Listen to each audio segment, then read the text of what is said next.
स्वागत है। ठीक है, हमारे चैनल पे एयरफोर्स एक सफ़र में आज हम कुछ बात करना चाहता हूँ आप लोगों से। आज हम बात करेंगे, बहुत बड़ा पॉइंट बन चुका है, डिबेट का पॉइंट बन चुका है और बहुत लोगों के डाउट हैं इस पे। बहुत लोगों के वीडियो आ चुके हैं, बहुत से इस पे पॉइंट रखे जा चुके हैं कि जो अभी एयरफोर्स का इंटेक हुआ है 012025, तो उस पे आपका जो स्टैंड बाई है उसका क्या होगा। उस पे कई लोगों की कई तरह की राय, पहले कुछ और राय आई वीडियो के माध्यम से उनकी, फिर उसी पे कुछ और राय आई। आज जितनी मुझे इन्फॉर्मेशन है और जितना मैंने ढंग के लोगों से बातें करके और खुद का एक्सपीरियंस, खुद की जानकारी और जेन्युइन इन्फॉर्मेशन आपके सामने शेयर करूंगा। जेन्युइन, ठीक है। थोड़ी सी हवा आ रही है बगल से, उसको इग्नोर करिएगा।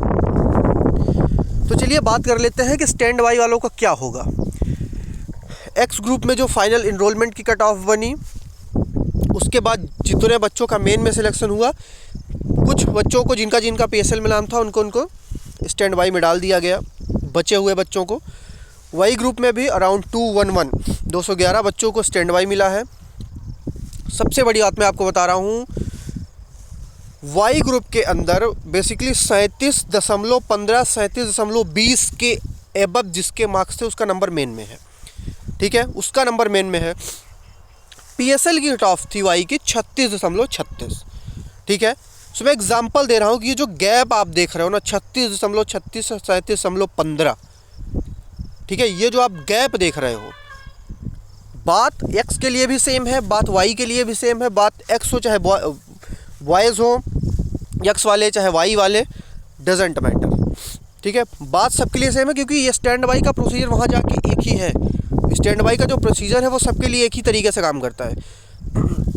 अगर आपको ये लग रहा हो कि आपकी जिस ASC में रिपोर्टिंग है, मान लिया आपकी रिपोर्टिंग अम्बाला में है, आपकी रिपोर्टिंग बिहटा में है, आपकी रिपोर्टिंग कानपुर में है, कहीं भी आपकी रिपोर्टिंग है, तो क्या उस ASC के अकॉर्डिंग आपकी जो स्टैंड बाई मिला है वो क्लियर होगा? तो जी नहीं। मैं सबसे पहले क्लियर कर दूं, ASC से मतलब ही नहीं है आपको किस ASC में मिला है और आपकी क्या रैंक है, डजेंट मैटर। प्रोसीजर वहाँ पे ये होता है कि जितने भी बच्चे स्टैंड बाई वाले हैं, ठीक है, जितने भी बच्चे, मान लिया कि वाई में अगर 211 बच्चे हैं, सो ये मैटर करता है कि आप उन 211 में कहाँ एग्जिस्ट करते हो। आप उन 211 बच्चों में कहाँ आपकी रैंक है, ठीक है, किस रैंक पे आप उन 211 में आते हो।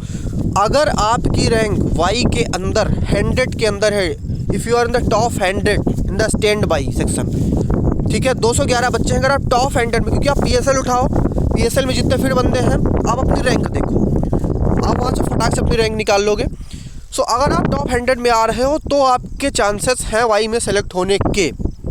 भगवान करे सारे बच्चे स्टैंड बाई के सिलेक्ट हो जाए, बहुत अच्छी चीज़ है, बट ये प्रैक्टिकली पॉसिबल नहीं है। क्योंकि स्टैंड बाई का प्रोसीजर ये होता है कि जितने बच्चे आपके रिपोर्टिंग कर रहे हैं मेन वाले, जितने बच्चे आपके रिपोर्टिंग कर रहे हैं मेन वाले, मान लिया वाई में 700 बच्चों ने रिपोर्टिंग की मेन वाले, उसके बाद जो सीटें बची, क्योंकि मेन में करीब 900-950 बच्चों का नाम है वाई में, जितने बच्चे मेन वाले रिपोर्टिंग नहीं करेंगे उतने बच्चों को स्टैंड बाई से ले लिया जाएगा। यही प्रोसीजर है, ठीक है। बाकी मेरे हिसाब से अगर कोई ये पूछे कि हमें जाना चाहिए स्टैंड बाई में, कि बहुत से लोगों का डाउट था कि हमें स्टैंड बाई में जाना चाहिए कि या नहीं जाना चाहिए, कितने चांसेस है। देखो भाई, चांसेस हो या ना हो, ज़्यादा हो कम हो, अगर आपका स्टैंड बाई मिला है, आपने रिटर्न क्लियर किया, आपने रनिंग क्लियर किया, आपने GD क्लियर किया, आपने मेडिकल क्लियर किया, आपने PSL क्लियर किया, सो अब अगर आप इतनी माथापच्ची कर चुके हो तो थोड़ी सी और कर लो। आपको बिल्कुल जाना चाहिए स्टैंड बाई में, ठीक है, वहाँ पे आपको जाना है स्टैंड बाई में। क्योंकि बहुत बच्चे ऐसे होते हैं स्किप करते हैं, तो होने के चांसेस हैं आपके। सो जितने बच्चे मेन से एब्सेंट होंगे, और ये ऑल इंडिया बेस पे होगा, ठीक है, डजेंट मैटर कि आप अपने ASC में बहुत अच्छा नंबर है आपका, मान लिया 10 बच्चे आपके ASC में गए स्टैंड बाई और आपका सबसे अच्छा नंबर है, तो आपको लग रहा है कि अगर एक भी बच्चा हमारे ASC से एब्सेंट हुआ मेन से तो हमको ले लेंगे, ऐसा कुछ नहीं है।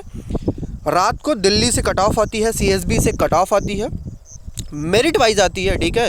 अगर आपके नंबर अच्छे हैं तो ही आपका सिलेक्शन होने के चांसेस हैं। ऊपर से बच्चे वो लेना शुरू करते हैं नंबर में। तो ये एक प्रोसीजर होता है स्टैंड बाई का, और इस तरह से स्टैंड बाई क्लियर होता है, ठीक है। और वहाँ पे आपका मेडिकल होगा, स्टैंड बाई वालों का भी मेडिकल होता है, ठीक है। जितने बच्चे मेन में हैं उनका तो मेडिकल होना ही होना है। ASC में जितने बच्चे आप लोग स्टैंड बाई वाले जाओगे सो आपका भी मेडिकल होगा। अगली बात अब ये कर लेते हैं कि बहुत से लोगों का डाउट आएगा कि जो पैकिंग लिस्ट है, डॉक्यूमेंट लिस्ट है, हम जाएं, हमारा टिकट का पैसा इतनी माथापच्ची। सो देखो माथापच्ची आप ऑलरेडी बहुत करी है, रिटर्न मतलब बेसिकली मेहनत उसे कह सकते हैं, आपने बहुत करी है। तो थोड़ी सी और कर लो। आप ASC में जाओ, अपने टिकट का प्रिंट करा के रख लेना। टिकट का प्रिंट करा के जो आपका PDF फॉर्मेट में आपको टिकट मिला होगा IRCTC आप से या आपने कहीं से भी टिकट किया होगा, उसका प्रिंट करा के जाना, प्रिंट दे देना वहाँ पे। वो उसका पैसा 1-2 महीने बाद, 3 महीने बाद रिफंड करते हैं। इतनी जल्दी वो नहीं करते, ठीक है, कि आप तुरंत मिल जाएगा ये मत सोचना। सो पैसा जाने का तो मिल जाता है आपका। 3rd AC तक का अलाउ है, 3rd AC या 3rd AC से नीचे। पहली चीज़ हो गई। दूसरी चीज़, डॉक्यूमेंट आपको सारे लेके जाने हैं, एकदम ये मान के जाना है कि मेरा हो जाएगा, क्योंकि वहाँ पे बहुत से बच्चों का इस वजह से भी नहीं होता क्योंकि उनके डॉक्यूमेंट पूरे नहीं होते सही से। आपने अगर पूरा फॉर्म फिलअप कर लिया है CSB में, ठीक है, कॉल लेटर अपना डाउनलोड कर लिया है, पूरा डॉक्यूमेंट लेके जाना है, एक एक डॉक्यूमेंट। अगर आपको डॉक्यूमेंट पे वीडियो चाहिए वो भी मैं वीडियो बना दूंगा। अगर आप कमेंट करिए कि अगर आपको डॉक्यूमेंट पे वीडियो चाहिए तो मैं वीडियो उस पर भी बना दूंगा। उसके अलावा कोई भी डाउट स्टैंड बाई से रिलेटेड हो तो आप कमेंट करिए, उसका भी सोल्यूशन देने की मैं कोशिश करूँगा। तो डॉक्यूमेंट पूरे लेके जाने हैं। अब रही बात पैकिंग की, तो देखो आपके चांसेस हैं स्टैंड बाई के क्लियर होने के और नहीं भी हैं। सो वहाँ पे पैकिंग के नाम पे आप कुछ करके मत जाना। पैकिंग वैकिंग में आपको कुछ लेके नहीं जाना है, ठीक है।